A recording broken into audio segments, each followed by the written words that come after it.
on the spot, right here on jamvibesradio.biz. Join us on the spot Sundays, your forum for talk and information on today's current events from a Christian perspective. The Spot. And now our host, Shirley-Ann. Great evening, morning, or even afternoon, everyone, depending on where you are in the world listening.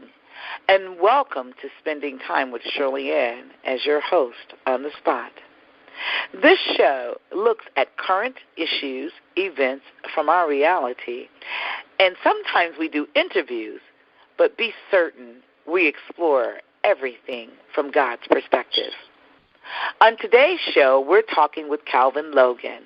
Yes, Calvin, from the Logan Power Show that airs on Me TV here in South Carolina. I'm your host, Shirley-Ann, and my show airs on Jam Vibes Radio and Positive Power 21, both internet radio shows. On today's show, we will be featuring Mr. Byron Counts as our local artist from Columbia, South Carolina during our commercial breaks. Today, I have the pleasure and the opportunity to share with you a young man who's a husband. He's a father of 3 children. And also, he's a native of Los Angeles, California, but he has since relocated to Charleston, South Carolina. He also serves our country in the United States military. This family, I am sure, certainly has its challenges with the demands of the military, but yet they seem to serve with pride and love as a couple. Calvin Logan sees himself as a trailblazer for society. Ladies and gentlemen, I have the pleasure in having on my show Mr. Calvin Logan. Welcome to the show, Calvin. Well, thank you again, Shirley-Ann. Hello, everybody. It's a blessing just to be on your show. I know we're going to have a great time. I thank again for allowing me to be on your lovely show, the Logan Power Show. We are very happy just to be a part of with you, and I know all listeners are going to have a good time listening to what we have to say.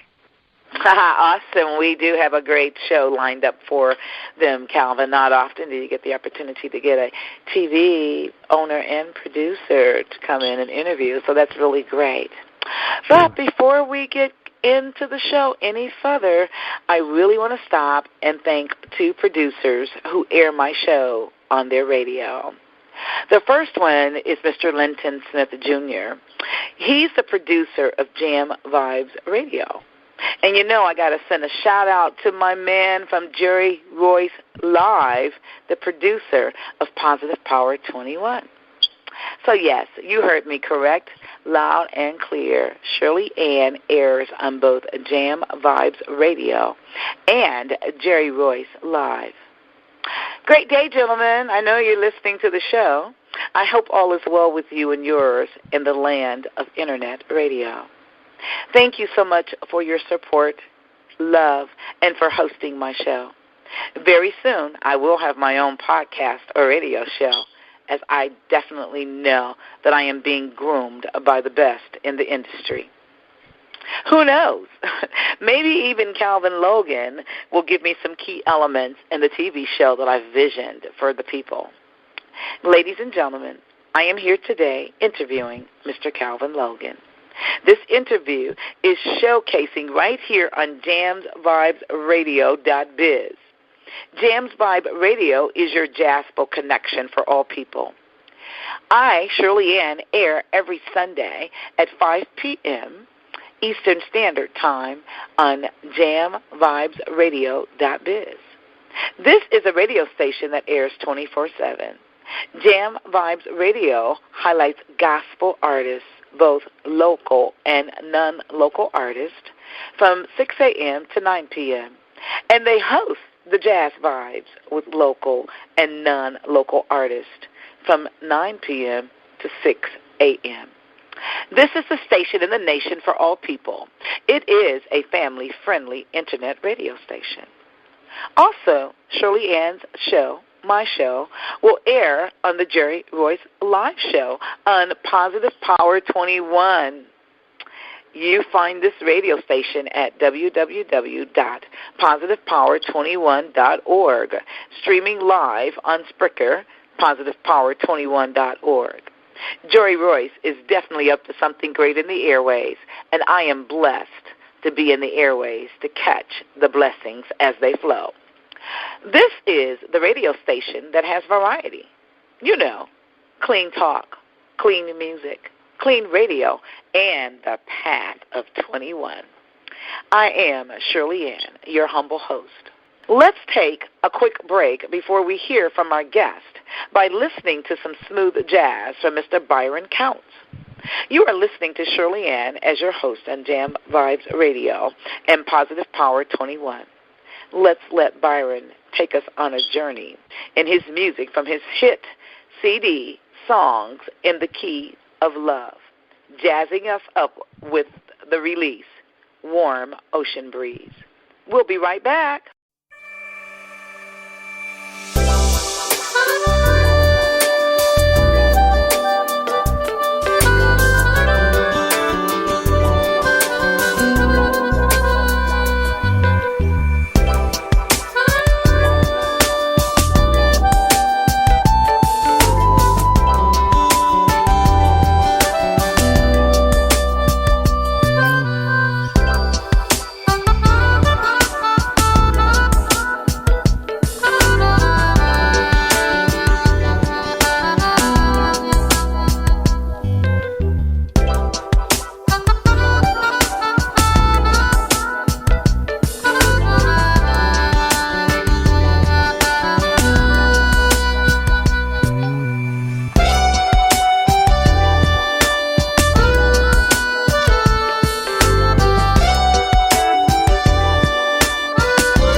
we're back. Today's guest on Shirley Ann's show, The Spot, is Calvin Logan. Again, welcome to the show, Calvin. You must know that it is rewarding to interview you on my show. Yes, Shirley Ann here with Calvin Logan. Both of us have migrated to South Carolina. So, Calvin, you know the first question is always the first question. So why don't you just, inform the listening audience who Calvin Logan is, but I have a part two, what makes him who he is. So tell us who you are and what makes you who you are. Oh, well, I thank you once again, for allowing me to be on your show. I know the listening audience has a lot of questions for myself. Who I am, I'm made in God's image. Pretty much Genesis chapter 1, verse 26. Born and raised in Los Angeles, California. My parents wanted the best for me. Mother was from Chicago, Illinois. Father was from Haynesville, Alabama. My dad met my mother in Chicago. They got married in Aurora, and they headed out west to start their lives.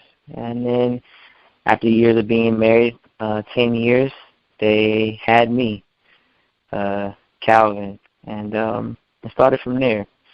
My mother and father always been a faith type of family. My mother was really big in the church, and she said, "You have something special in your life." And so, my mother wanted to make sure before I was born into the world she was a member of a church, and I was in a good faith, strong church. So she became a member of Crenshaw Christian Center, or Ever Increasing Faith, Apostle Price, in Los Angeles, California. And my mom and dad, was hard workers.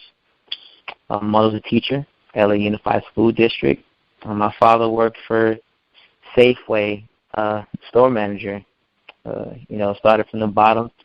Was a guy who was bagging the groceries, and then became store manager when I was about 1 year old. So my father had a real rough time, but he got through it, very successful. For me, my parents always wanted me to have the best.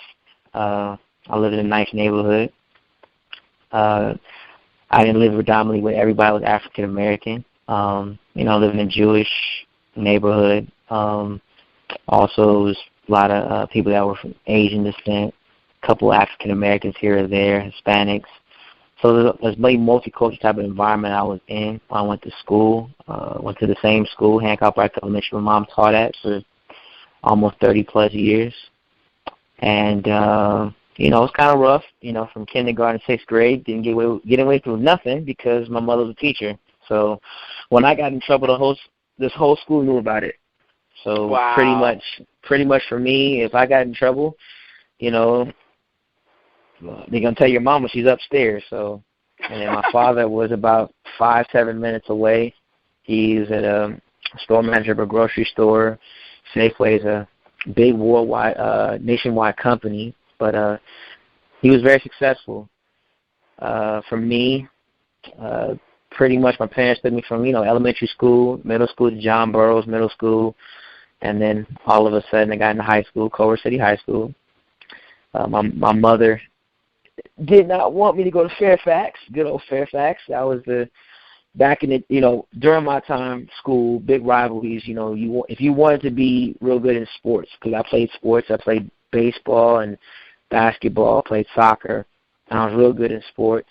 I was good in the books too, but I was really good in sports. And I wanted to play for the big schools because I wanted to see myself on television. I dreamed getting the big contract. I know basketball may be a stretch, but hey, I at least had some faith. I saw Spud Webb, saw the short guys, and I met some big taller players like Michael Jordan, Magic Johnson. Me, I'm only 5'7", but I got a big heart. So a lot of times when I played in the league, I was the shortest guy there, but I did very well. I had to use my height to my advantage. I wasn't gifted with the 6 feet, but I had a big heart. So people just call me that line. He crazy. He's not scared of anything. So basketball, I was pretty much a short guy doing my thing, and our baseball was a different type of ball game. That was what I call my sanctuary, where I played shortstop a lot. My dad bought me an Ozzie Smith glove. I thought that was the greatest shortstop ever to play the game. So I used to play shortstop, infield. I wanted to get the ball first, so I did a lot of clowning, watching little tapes. And in soccer, that was another gift. My father never played soccer in his life. He watched television, and he taught me how to play, just kicking the ball. And I became real good. I watched old Pele tapes. That's what I used to watch. Oh, Pele? Yeah, I watched some of his old films. The one movie that I liked was like Striker, where I used to watch this film. The bicycle kick, I think I tried it like 1,001 times, and I finally learned how to do it without breaking my back, falling over. But for me in my life, I played a lot of sports where sometimes in baseball and in soccer, I was probably maybe the only African-American in some cases playing on the team. So that was a couple of us. So I experienced a lot of trials and tribulations in sports. But I was big in the church. My parents always made sure I went to church, listening to Dr. Price about, 2 Corinthians 5, verse 7, we walk by faith, not by sight. And, I just go to church, go to school. I had a tough time. I got born again at an early age. All right. Now, were you bullied? Or I'm sorry, but were you bullied? Or, how did that make you feel being I really like the terms minority, majority. I think it's a play on words for other words. But being that you were not larger the masses in numbers, so therefore you kind of stood out based on the environment that your parents chose to put you in. What kind of impact was that on you? Was that? How did that make you feel? Were you being bullied, or what was going on? A lot of times it was difficult. I think I was called the N-word. I was in pre-K. I was called that in pre-K. Sometimes, but I didn't really know the impact of it until my cousin. You would hear some of the rapping, and I thought the N-word was cool because I was called that all the time in pre-K. So when I called him that, my cousin had flipped out. Told my mama, said, like, what he said, don't you know that's the word? And when I realized what I was called, I had to change the way I was acting. So I thought I got born again at 6 years old, and it got to be kind of tough, for me because the Bible says love thy neighbor and as yourself and love God first. And it was kind of difficult because sometimes for me, I was a very smart kid. I can get along with anybody. My parents have taught me a lot to son, never go with a closed mind, love everybody. I had black friends, white friends. I wanted to be friendly with everybody. But then there were some times where people, you could tell there was a divide. You experienced that at times. My mother, at the school that they taught at, the school was like, one of the best schools in California, but they didn't have a lot of black teachers. Well, let me ask, though. I'm sorry, but I hear you say, here I am, I'm the 6-year-old kid, and I was born again. And a lot of people go, well, when you're a kid, you really don't know what's going on with that. I mean, how did you know that you were born again? And what did being born again mean to you? Let me put a disclaimer. It's not really a disclaimer, but let me just put it out there. I'm a believer. I'm a Christian. I love the Lord with all my heart. I really, really do. And I accepted Christ also very young. So I am not challenging you in your faith, but, wanting to understand, it sounds like, you were in an environment where there was good schools and you had, parents that bought the best of the best for you and their mindsets to put you in that environment being a non-predominant African-American or person of color environment, but to put you in an environment where there were other people who did not look like you. It sounded like it was a challenge. I mean, I don't know. Help me understand that born-again piece, and then go back and tell me how that impacted you for who you are today, Calvin. Well, being born again, I said Jesus Christ for my Lord and Savior. I knew what it was at that age. I was taught at Crenshaw Christian Center, the importance of salvation. So the funny part about it was I did it twice. When I got born again that one time, that next Sunday I went back again and said I want the salvation. And I went to the back. The lady had said, son, you've already done it once. You don't have to go again. For me, I was like, I wanted this salvation piece. I wanted to experience a better life. And I didn't want to not be part of what we were being taught in church. I went to children's ministry at a young age, so my mother put me in there. But, it just seems that I got a lot of, got in trouble some, but I wanted to do better. That was the biggest thing for me. Pre-K and kindergarten was kind of tough. First grade was a breakthrough year. My first grade teacher, the funny part was my first grade teacher was my godmother, and she went to Christian Center also. Now, nobody in the class knew she was my godmother. I knew that. My mother knew that. They worked in the same place, and that was my breakthrough year. My godmother's parents were big in the church, and she always told me, you got a call on your life, and you're going to be great. And that's what my mother said. Apostle Price, he prayed over you. When you got dedicated to the Lord, you're going to be somebody great. And I'm like, well, Mom, you say it's great, but it ain't looking great. I see what this Bible says, but I don't really see it for me. My faith is strong, but it seems to me that I guess I got the wrong shade on, because it seems like we're not on top. As the United States, I felt that, sort of inferior in certain things that I was going through. And, sometimes I had to... How did your parents help you handle that, though?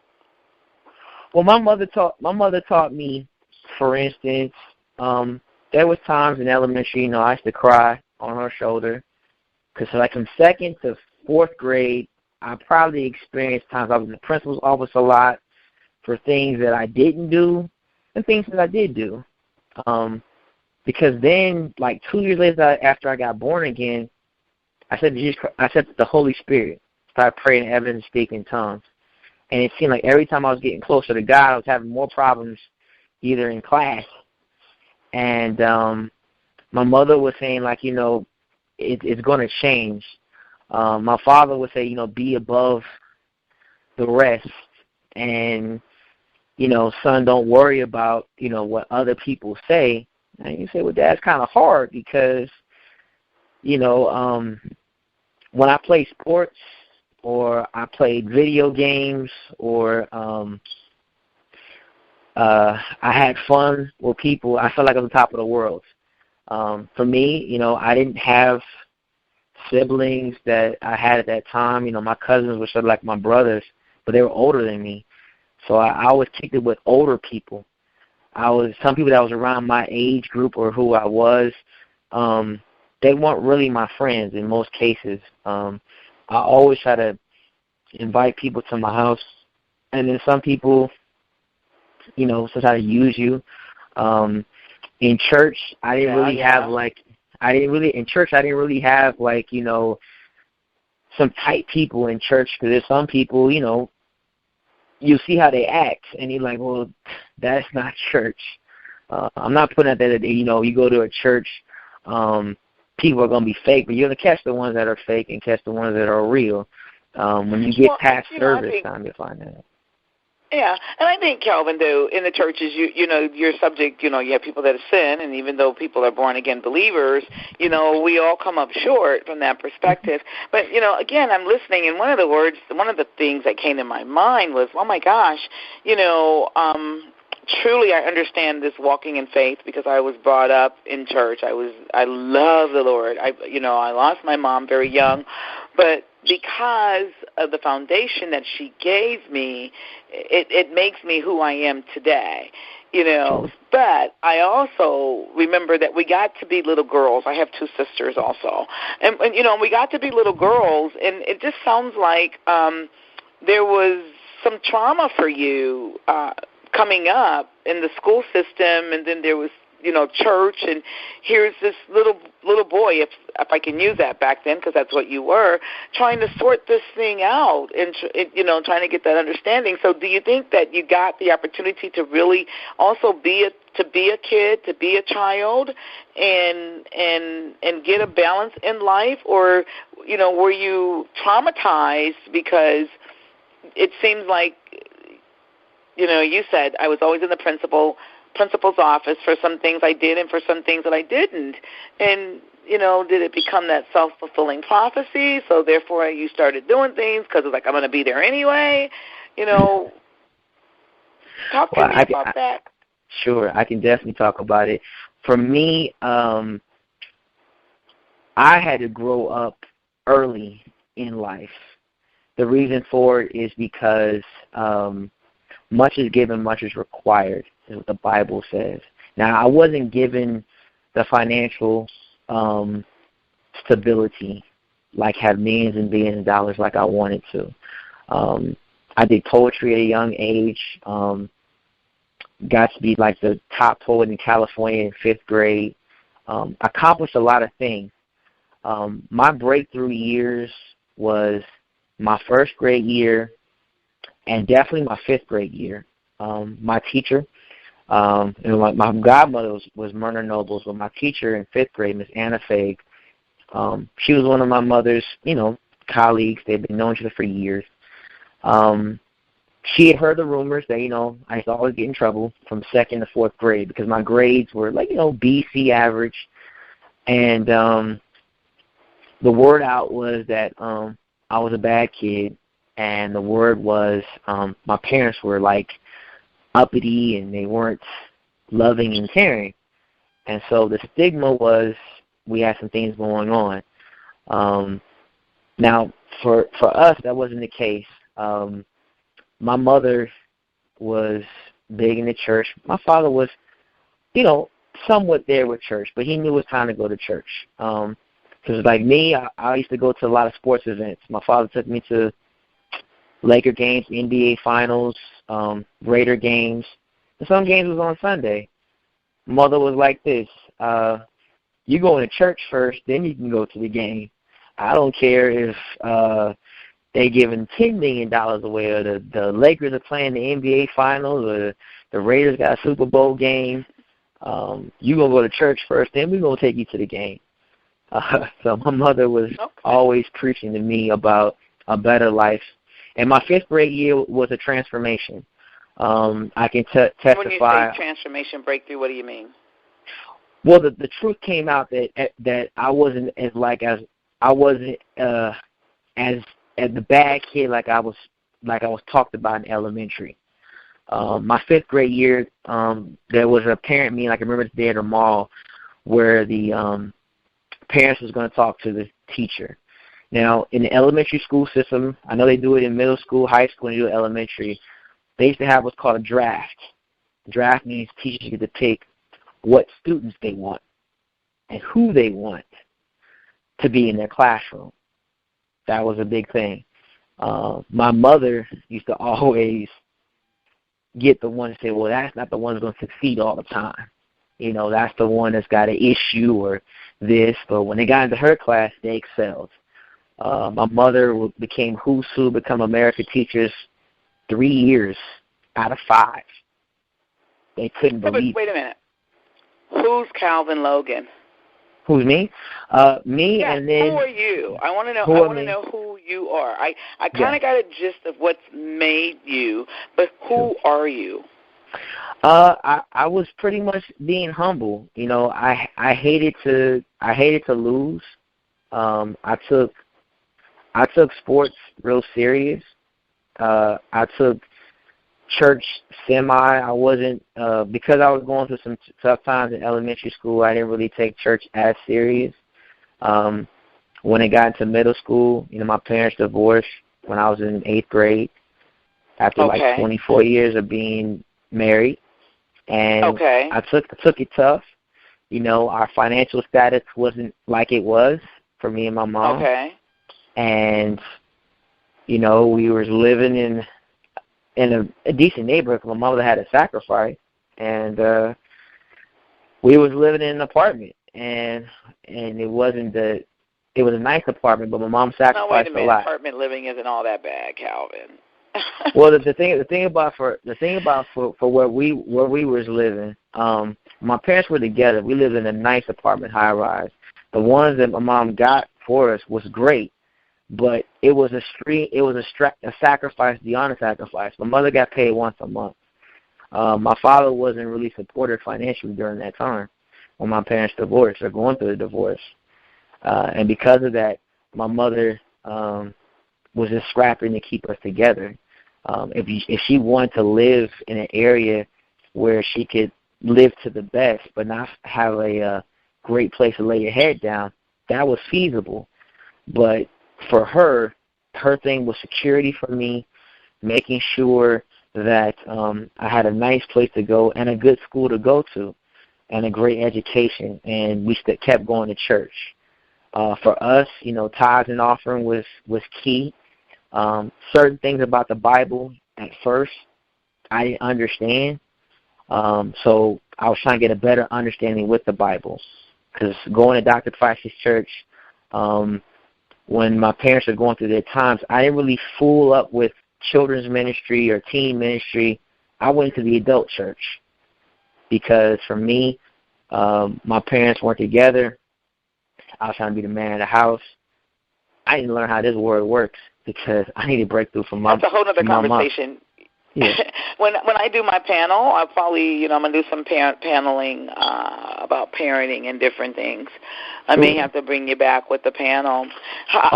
Before we get ready to take this break, Calvin, as an adult, as a male, as a grown man now, what type of impact has your upbringing had on you in your decision-making process today? And we sped up, and now we're talking Calvin Logan today. Calvin Logan today. Well, it really sped up for me about 15 years ago to get me to today. My mother passed away when I was 19, so I had to become an adult right then and there. I didn't have the privilege of having to be a teen or like really a college student. My dad, he's back in my life, love him all day long, love my dad, but I had to grow and become an adult. So for me, I had to get into work kind of graphic kind of early. I couldn't just sit there and make the kind of mistakes that I saw a lot of my other friends make. That was the reason why I moved to the South when I got to be about 21 years old.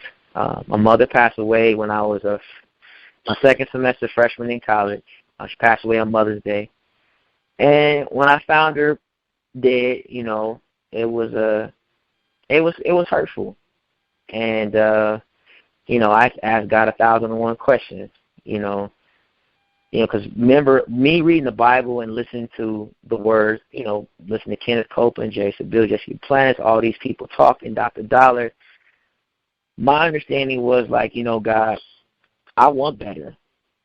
I want to have the finances because Mother was going through a lot. She prayed every day to you, 2, 3 o'clock in the morning, prayed her heart out for a better life for myself. And, I want these prosperity overflowing in my life so that I can tell Mama you can retire.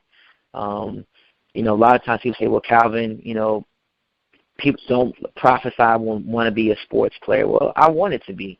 I wanted to get the big contract in baseball or basketball or wherever God put me at so that I could take care of my mom and my family and we can do what we got to do and live it big. And my mother doesn't ever have to work another day in her life. And she can say, well, if she want to teach, she wants to teach. But I didn't understand the sacrifice. sometimes. I didn't understand sacrificing certain things that I saw my mother and my father went through. I wanted better than what I saw in my family. You hear about certain people having success, but I wanted some great success in my life. And that's why I chose to make the decision to leave California after praying and getting a blessing from Apostle Price to come to the South. And that's where continue on my college career. Was blessed enough to play college baseball down here. And then I decided to join the United States Marine Corps, not because of the lineage or all the sum-out benefits. I didn't join because it was the hardest thing to join. And at the time, I didn't have all the finances in the world, and I was like, okay, well, they say it's hard, let me join it. Now, once I got in, I realized it's a whole different, it's no joke. But for me, I was in another elite class I didn't even know about, because people think the Marine Corps was always open to every nationality. It wasn't the case. African Americans were not allowed to. Yeah. World War II was when African Americans were allowed to the United States Marine Corps. Well, you know what, though, Calvin, when you think about it, when we search our history and we just keep things real, and then we're going to take this break here, African Americans, people of color, are still breaking through a lot of different barriers in the United States. And we have impacted the U.S. so to the point to where we've helped build this nation, whether credit has been given or not. Not been given. What I like about it, though, is the fact that we must remember who we are, and we must also remember that we are people of value, and we must carry and always conduct ourselves as that, and be true to who we are and to our heritage and to our history. And I think sometimes, especially in today's society, children have not been taught that, and or we have failed to pass the baton, and or we choose to forget. So with that, let's take a short break, another short break, and enjoy some more of Mr. Byron Count's music, our local featured artist here on the show. Byron, I chose the song, The Rhythm of the Nighttime, for us to kind of listen to in the midst of this break. You're listening to Shirley-Ann on the Spot. We will return in a few to hear more from our featured guest, Calvin Logan, airing on www.Jam Vibes Radio, your gospel connection for all people, and on Positive Power 21 at www.positivepower21.org. Let's take a break. It's the rhythm of the nighttime.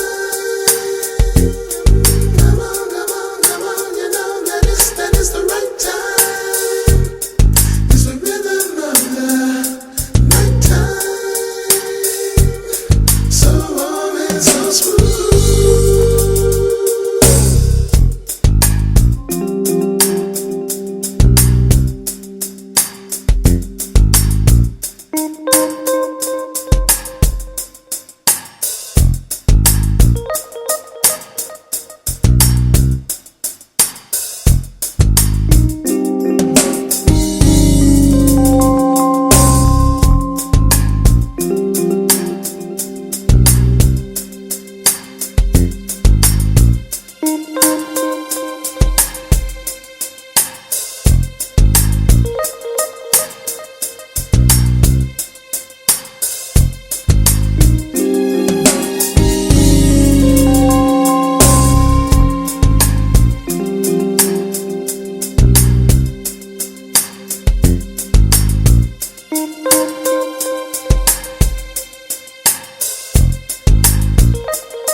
Well, great.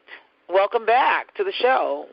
You've got Shirley-Ann here with Calvin from the Logan show, which we will get an opportunity before the end of this interview take place to hear some things about the Logan show. And, Calvin, on this first part, I really appreciate the things that you shared with me, your upbringing. Hey, I'm from Michigan. I'm about 100 miles from Chicago, so I clearly understand Chicago. And, I understand your parents' desire to take you out of what they might have thought was harm's way to bring you into an environment to make things better for you. I clearly get it on the church side and what you got from that and your relationship building. But let's explore a little bit more of you and who you are. So let me ask you this question. It may be a tough question. It may not be a tough question. If there was one thing that you would have done different or you would have had in your control thus far in your life, what would that be and why would it be that? If I can do one thing in control, if you had control over something, control over something, and if you could do something different, what would it be? And it may not be anything. I would probably control my mother being here with me. That way, if I had the power to control it. If I had the power, but I don't have the power to control that. Okay. The reason why I say that is because I watched her struggle. I watched her go through a lot. And I said to myself, I don't ever want my family to go through that struggle. Me and my wife have our own trials and tribulations that we're going through, and we're praying for God for breakthrough as we speak now.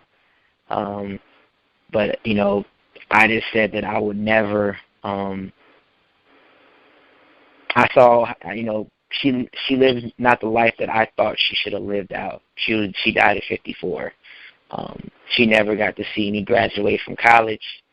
She never got to see me get my master's. She never got to see me get married. She never seen me join the Marine Corps. She never seen me graduate. She never seen me come back from my first deployment.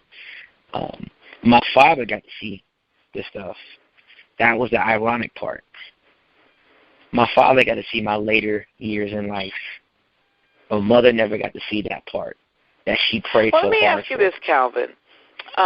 Did Mom plant some seeds for you that inspired you to drive on to achieve some of those things you've achieved? She did. She wanted me to have a quality education. She said, if you get married, I want no ugly grandchildren. That was one of her funny quotes. Your children are very beautiful then, I presume. Oh, yeah. They are definitely, I love them. My daughter and my two sons. And to be quite honest, I didn't want to have a girl at first. I just want to have boys and call it a day. But God can be very, very strategic, because a lot of my trials was with women or upbringing. So I have a little girl. So that was our first child. So for me, I tried different hats as a father. I had to know how to switch from the daddy taking care of the daughter hat, then from the daddy taking care of the son's hat. And I had to love them unconditionally, but also love them and train them differently on what they're going to experience. Oh, most definitely.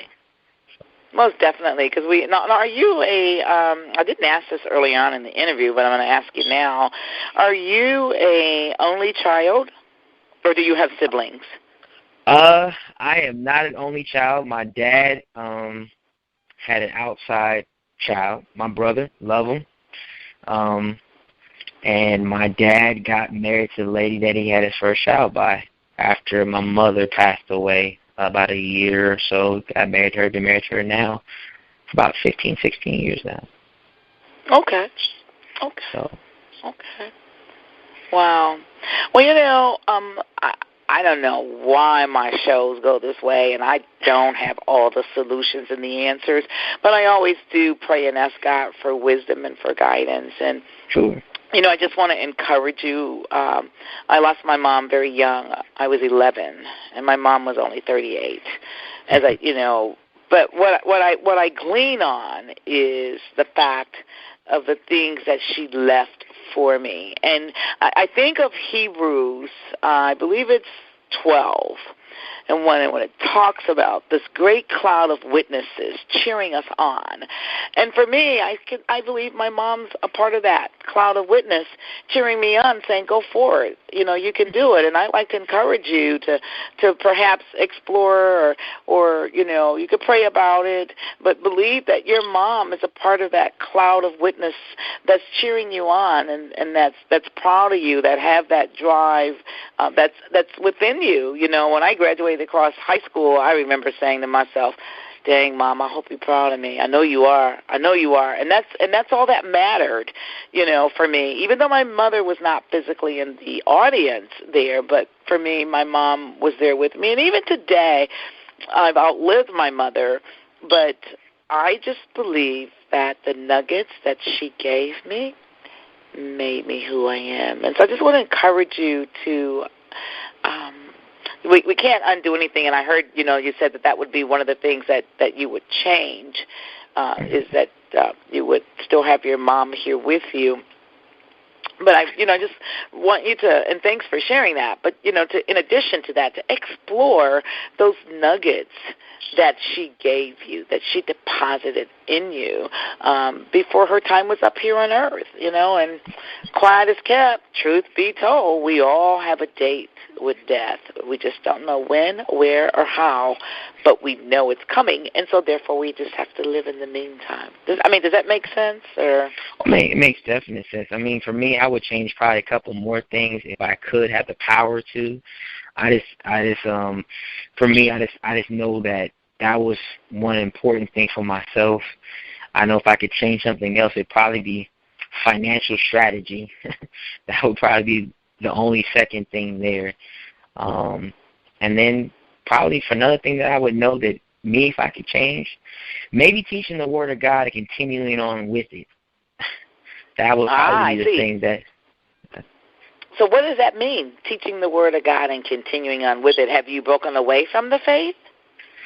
No. In college, when I came out to the South, and I was going to college, at the time I was went to Voorhees College, and what I used to do on the weekends, because I had a house in Georgia, I would go back to travel all the way to Georgia every weekend to work for 2 days, go to church, and then come all the way back to South Carolina to go to school during the week.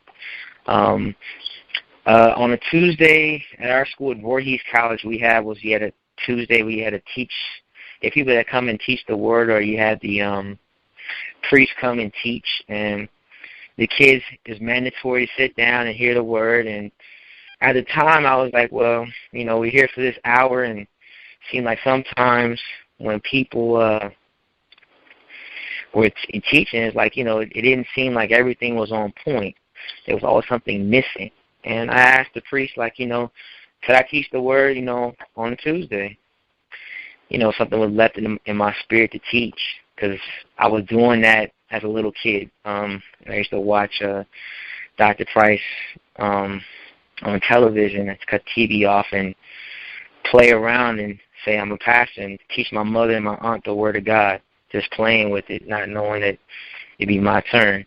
So I got up and, I prayed that during that week, and God told me to talk about faith to the whole school, and I did, and next thing you know, and I was marked for, like, he's a pastor, he's a preacher, he's got all these nicknames about him.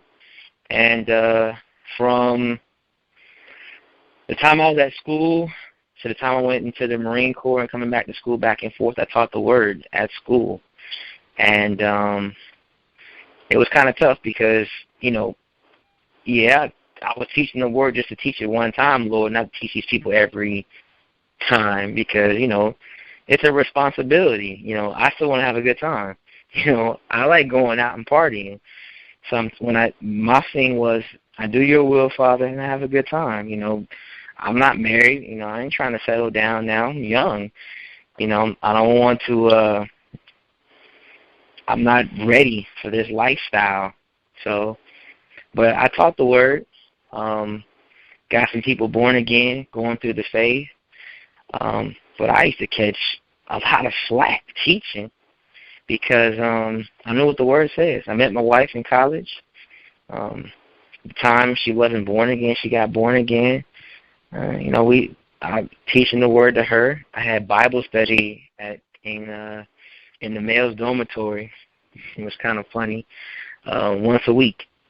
And the room we taught in was a room that everybody got high in or was doing a lot of alcohol drinking.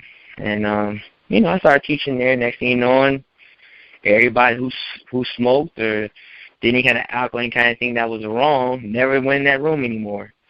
They said, we can't go in that room. Power of prayer. Power of prayer. And, Power of prayer. Oh, yeah. So I taught some, and then, I said I'll scale back some because, I caught a lot of flack. And so after my deployment, my deployment when my wife wasn't married then, I came back after my deployment, married my wife the next day. And, I was married then. I said, well, I help out, but I'm not really trying to teach because, I guess sometimes when you hear people teaching the Word, you get excited. So that sort of excited my spirit, like I was playing sports again. Sort of like in my sanctuary was the baseball field.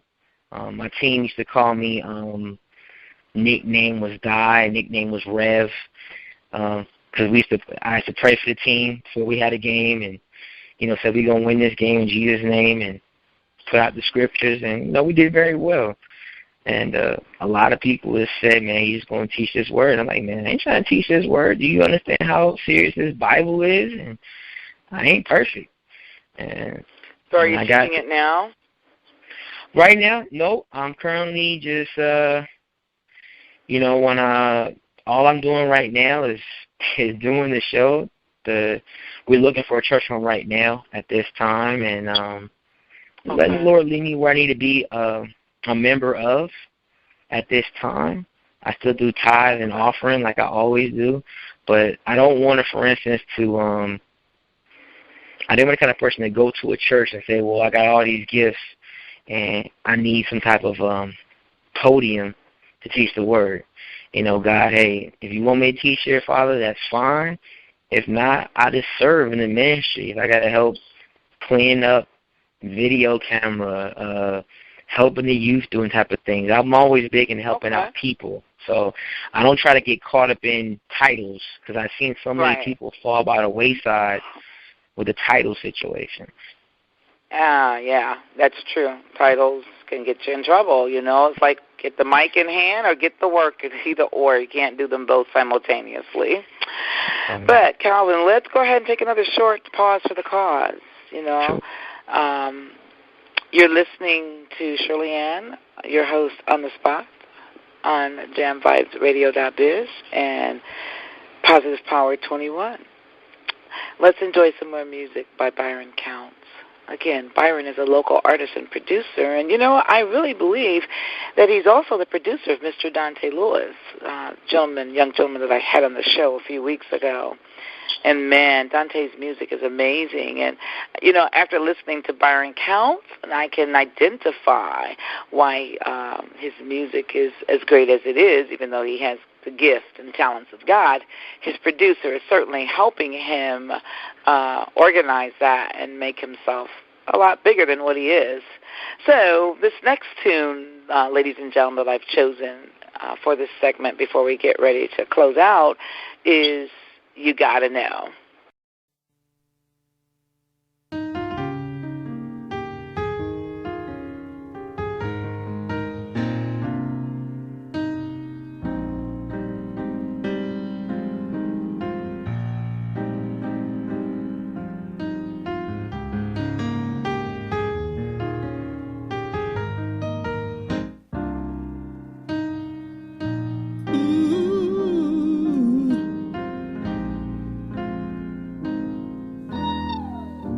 Please let me explain the way I feel for you. And baby, let me say that every word is true. You took my world and turn it upside down. Yeah. My heart is rearranged whenever you're around. And you know, you and I could stay together until the end of time. You gotta know, baby. You gotta know now, baby. Oh, yeah. You gotta know that there's nothing in this whole wide world I wouldn't do for you. You gotta know. You gotta know now, baby. You gotta know that I need love. Don't have to look around. See, I just think of you. It puts me on solid ground. And let me tell you, girl, that I realize how it really feels. Love brings you back to life. And you know, you and I could stay together until the end of time. You gotta know, baby. Now, baby. Oh, yeah. You gotta know that there's nothing in this whole wide world I wouldn't do for you. You gotta know. You gotta know now, baby. You gotta know that I love you. That you are there when I'm needing you. I place no one above you. For you are my life, girl, you're my lady. Oh, yeah.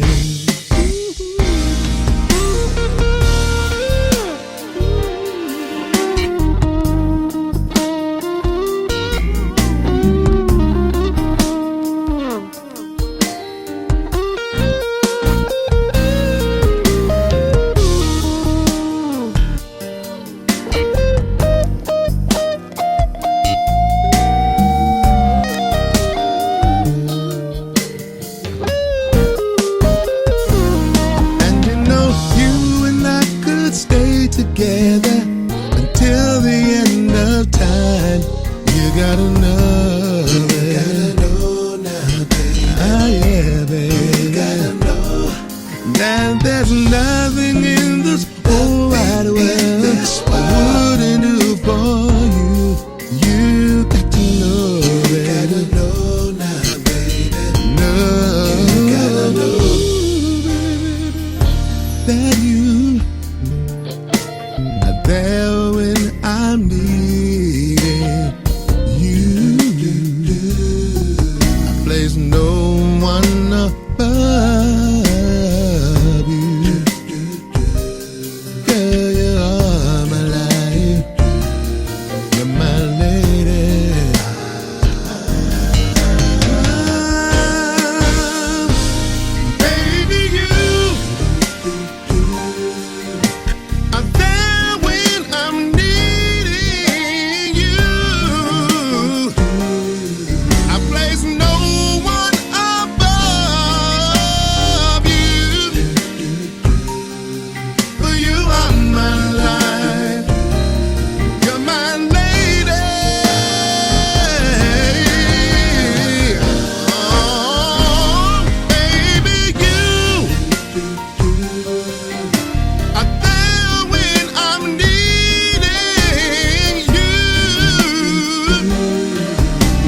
about you.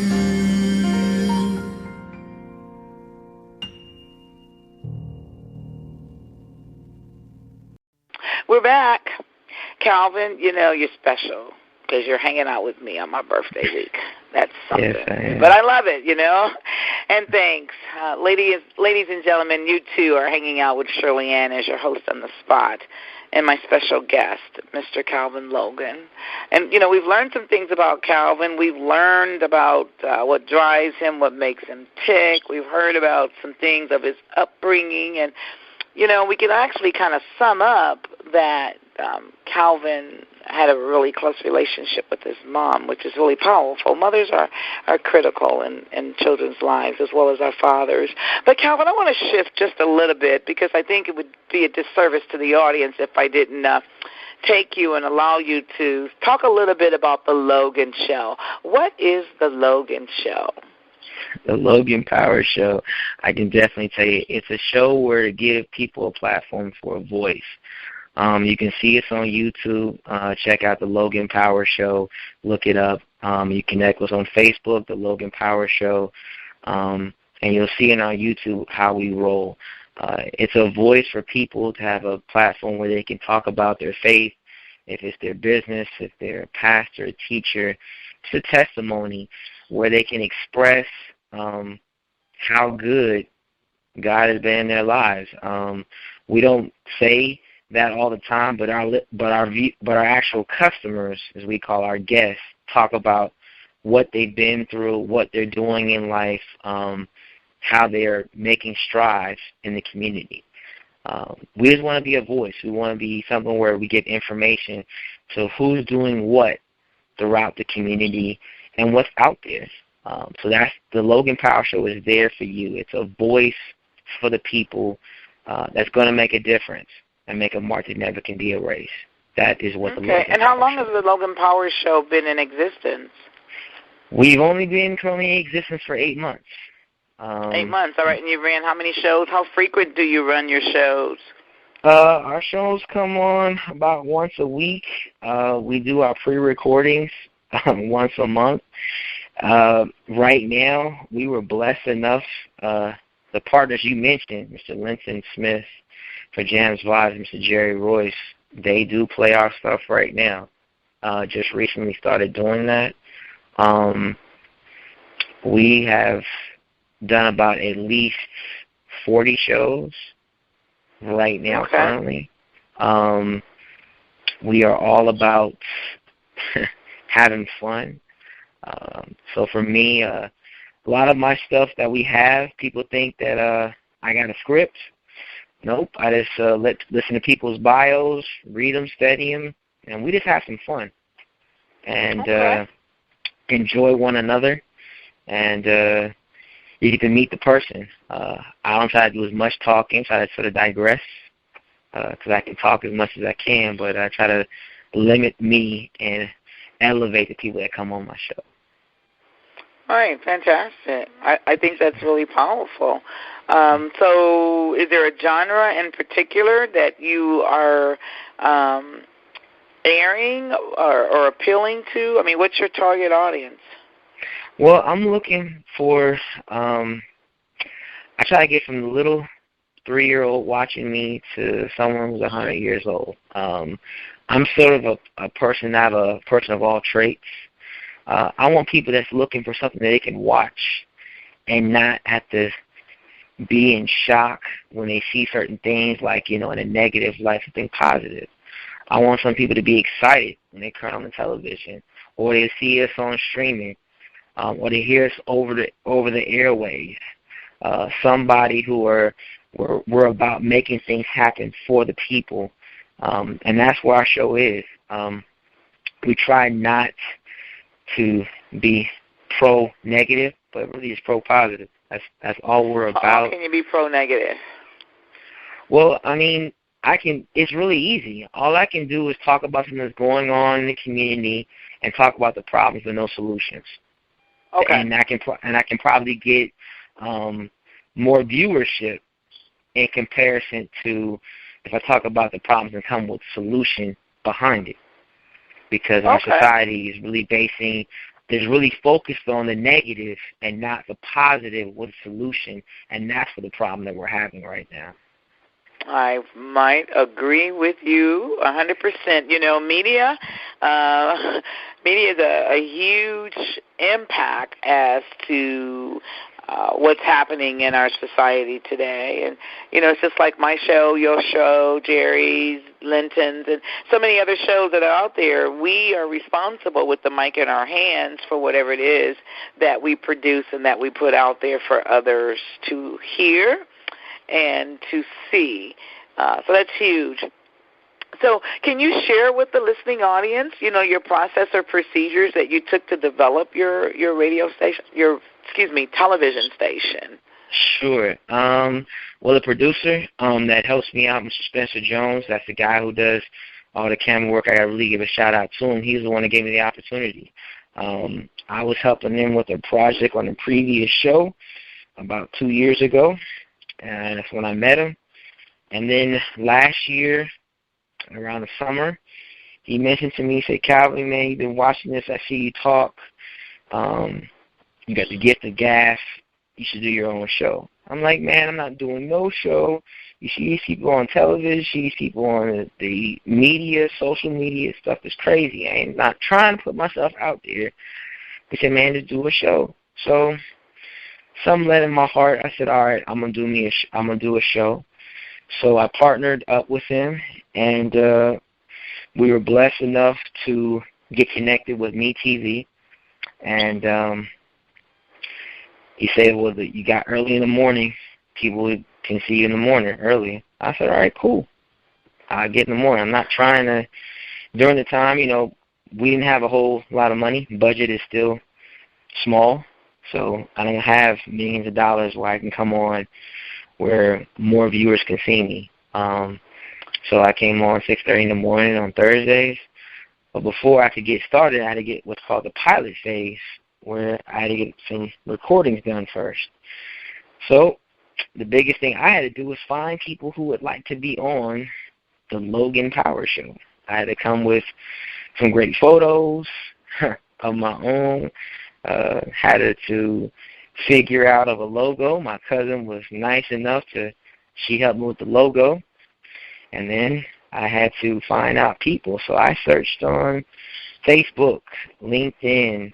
I did it all, looking for people that were willing, had the opportunity to be on my show. And what I did was, I charged them a fee just for being on the show. A donation towards the show to keep it going. And it was very reasonable. I wasn't trying to charge astronomical prices just to be on my show, because I know it's an opportunity for both people. So it's a win for you coming on, it's a win for me having a guest. And so I just started from there. The venue was a big thing. It's like, okay, where am I going to film at? How is this going to happen? Can't film the wall and can't film my house. So a church was kind enough to, they had a location in an office space building with multiple businesses. And there was like this open way in this office building where on Saturdays it wasn't being used.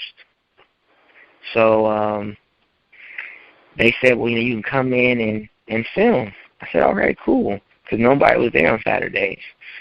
And the funny part about it is that the place had a table already there with a background, like a business shelf behind it. And it was already set, and they had these corporate chairs and this other door. I said, man, it's kind of strange. Things already set up like it was meant to already do a show, and we didn't ask for any props. So it just started from there, and people thought we was paying for a venue and said, shoot, no, we not. The church is not kind enough to put us there. Oh, awesome. Congratulations also. I really celebrate you and your faith and your venture to go out. It was your desire to, as I hear from the earlier part of the interview, to be on TV and to, play ball. But, God's given you, looks like, the desires of your heart to still be on TV, just not playing ball, but in another perspective. So what's one thing you would share with someone that has a desire to own their own show as far as television? If someone has a desire to be on television, the biggest thing that I would tell them if they want to be on TV is that they have to have a passion for talking to people. They're going to have to be strategic on their process. It means come with a plan. Write a vision and make it plain. So that's something you definitely want to do. You have to make sure that come with a good team. You need someone to film that's really good at filming, and you can pretty much do it with a two-man team. One does the speaking and one does the recording. If you're blessed enough with a bigger team, then you can do more things with that. Wow. So that's what we have. We have a two-man squad right now. At this point, people think we got 5-10 people. I wish we did, but we only got 2 people really much handling the business. Well, and one day, Logan, you're going to, Calvin, you're going to grow to that, and you'll have the payroll and what have you, the equipment and stuff, to support that endeavor. I'm on your page. I'm not able, obviously, to look at anything because of the background noise, but I'm on your page, and I do plan to, explore a couple of your shows and see what it is that you're putting out there, Sure. to the audience of listening people.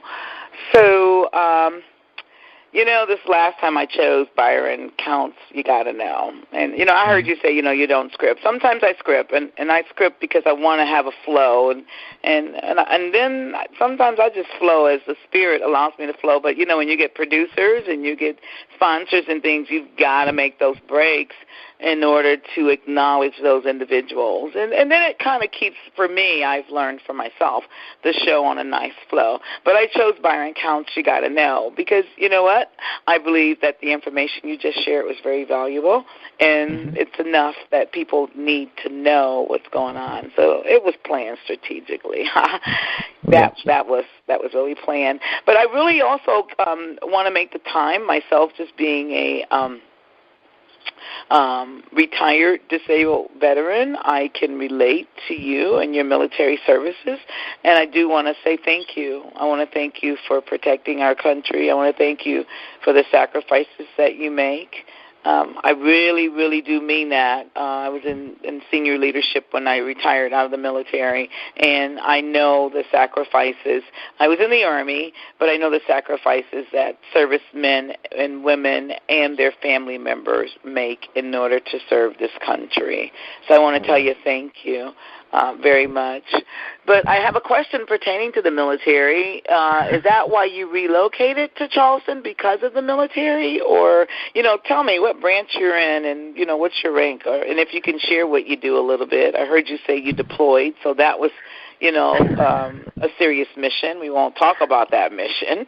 But, I really do value you. And I'm not saying that because we're on the air.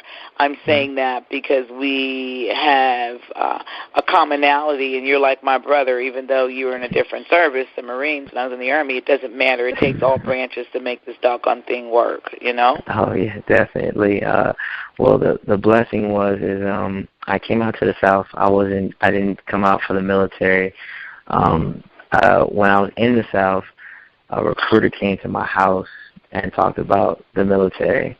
At the time, I wasn't really thinking about the military. So I joined the Marine Corps first. After 8 years of faithful service, I decided to go to the Air Force. Took a year off, and I went to the Air Force. I've been in the Air Force now my 5th year. I'm working on E5, E4 currently. I'm in personnel, so handle a little bit of money here, so having some fun. And so I'm pretty much simple. And for me, I got 2 more years, and I'll be in my 15th year. I may call it a wrap due to the fact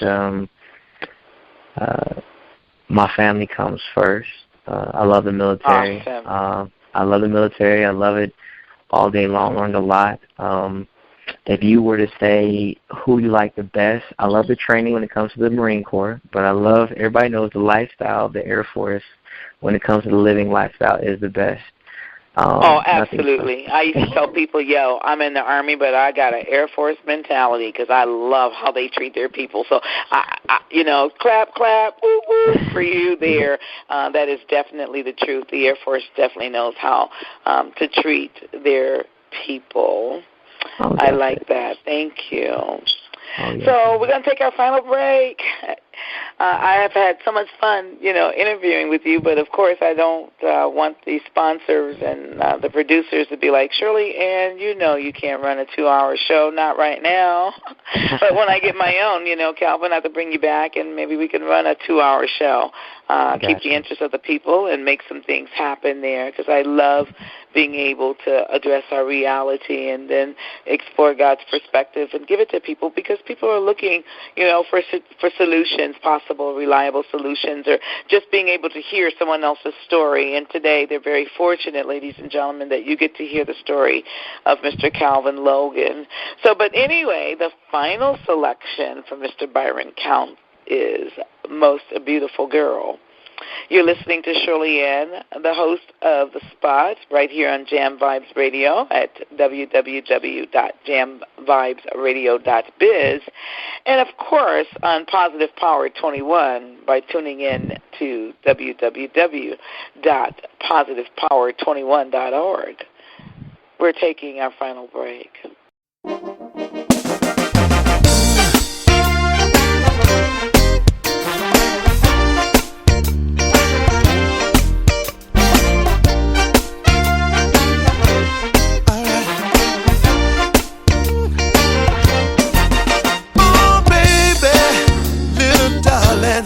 What's your name?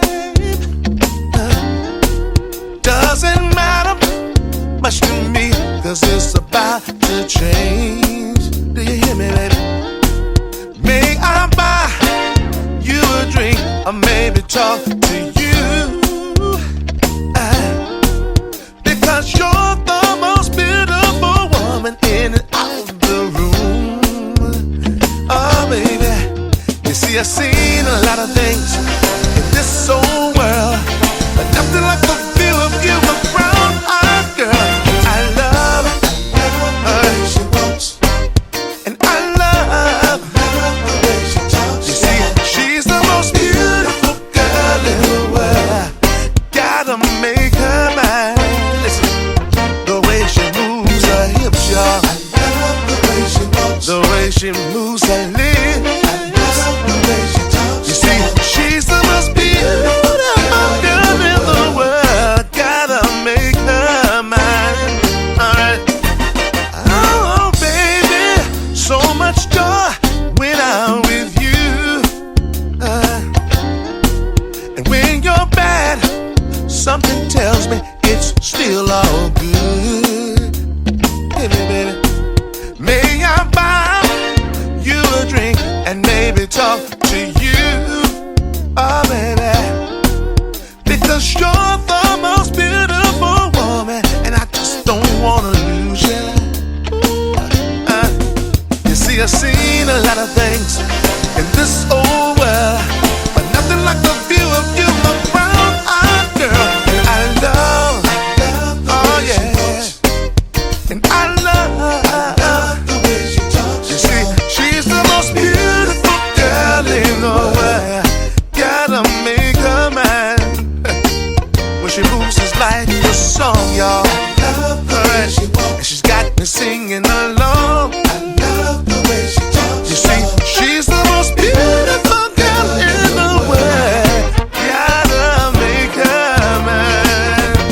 And I'm singing. You hear me, baby? Ooh. I say she's the most beautiful girl in the world. Gotta make her mine. Make her mine. You got me singing. Alright.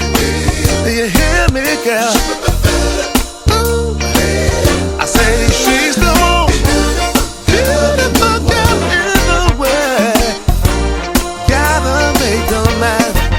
You see, I've seen a lot of things in this old world, but nothing like the feel of you, my brown-eyed girl. And I love the way she walks, and I love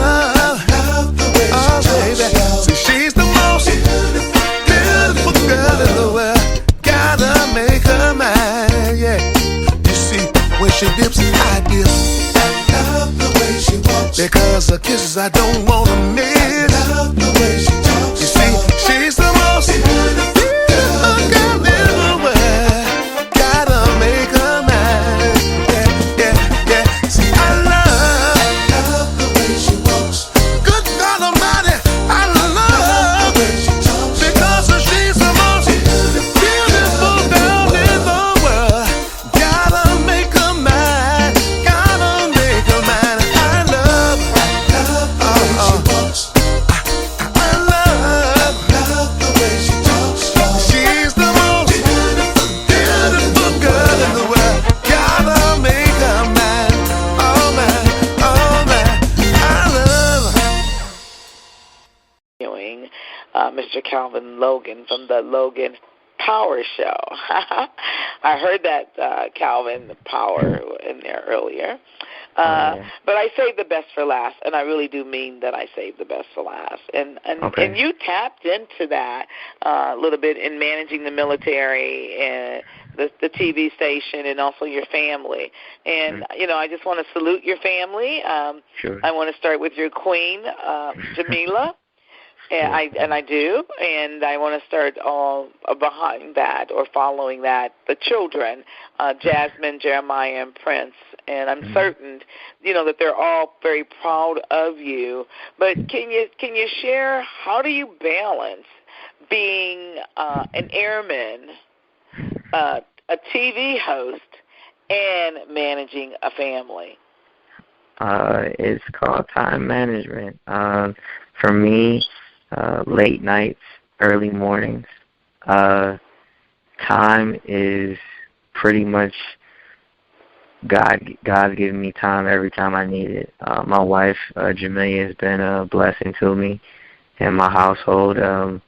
She does a lot of the legwork when I'm unavailable, and I do a lot of behind the scenes also. So for me, I don't ever take credit without giving credit where it's due. It's a team effort.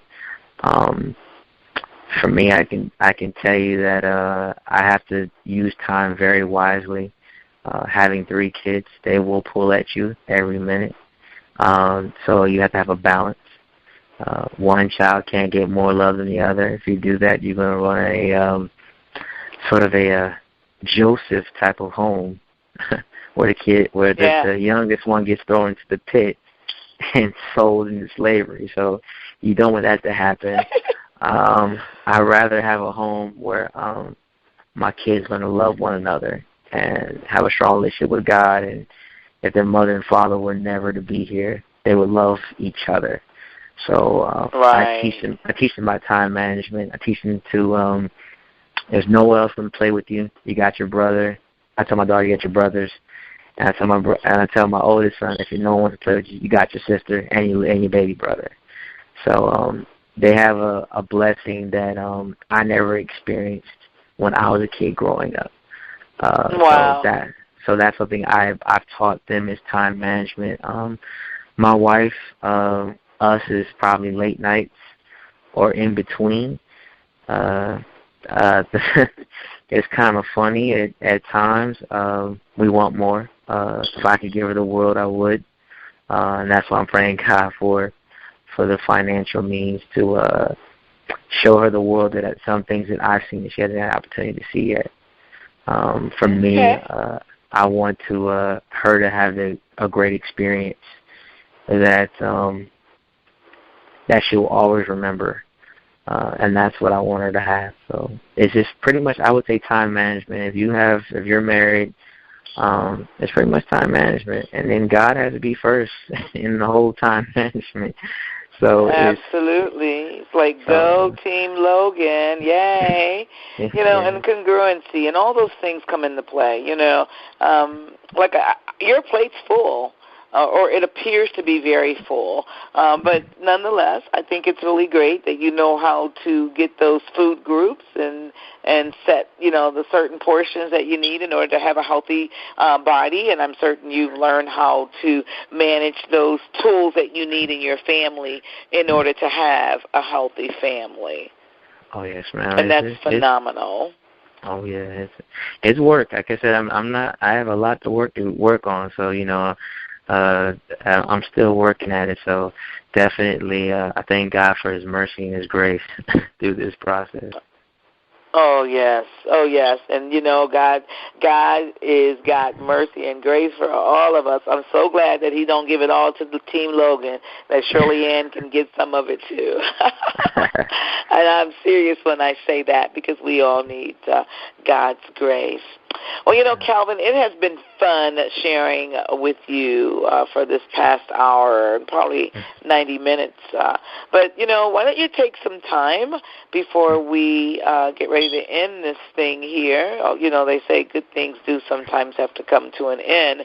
But why don't you share with my listening audience how they can watch the Logan Power Show or hear you on the radio? If you want to see shows that we've previously done, go to YouTube and check out the Logan Power Show. Jan's Vibe Radio, we come on Fridays, 9 o'clock in the morning there if you want to hear us every Friday. And then also, if you want to see us streaming, we're on Jerry Roy's Live, Power of 21 website, where you can see the streaming of some of the shows that we've done. Me TV, that's the once a week, but we're looking to go to another station. The reason for it is that we're looking to expand. So that's the Me TV. But the best thing I can say, if you're not able to get up early in the morning, YouTube is probably the best thing for us right now, or Jerry Royce Live, or Jam's Vibes if you want to get a good listen. But the video content to see me, my smiling face, is probably YouTube, the Logan Power Show, and that's pretty much it. I'm going to watch you a little bit. I'm going to watch at least one episode before I retire. Again, Calvin, it has truly been a privilege and an honor to have you on my show, sharing Calvin Logan with Shirley-Ann and my listening audience. Thank you for allowing the listening audience to get into your personal space, to get into who Calvin Logan is. Ladies and gentlemen, you've got it. We've both got that opportunity to share an up-close and personal interview with Mr. Calvin Logan, the producer of the Logan Power Show. We've heard his story, and we've also explored, God's perspective in his life, because he also talked how important God was in his life, in his upbringing. But, the question becomes, ladies and gentlemen, where do we go from here? I think I'll do interviews for the rest of the month, but really, where do we go from here from what we heard from Logan? What was the perspective really all about? Whose reality is best? Well, it's just like Logan said, obviously it's God's perspective. And sometimes the real question still lies out there. How do we get God's perspective? Tune in to Shirley-Ann right here on the spot on Jam's Vibes Radio or on positivepower21.org and listen in. Thank you for tuning in. And until next week, right here on the spot with Jam Vibes Radio, every Sunday at 5 p.m., your host, very humbly, Shirley-Ann. You can log in to www.jamvibesradio.biz and also on the Jerry Royce Show live at Spreaker.com, positivepower21.com. I'm Shirley-Ann, your humble host. Have a phenomenal day and blessed evening, afternoon, or morning, depending on where you are. Let's ride this thing out with Byron Count's instrumental, Sailing. Soon I will be free.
Join us on The Spot, Sundays, your forum for talk and information on today's current events from a Christian perspective. The Spot. Every Sunday at 5 o'clock at www.jamvibesradio.biz.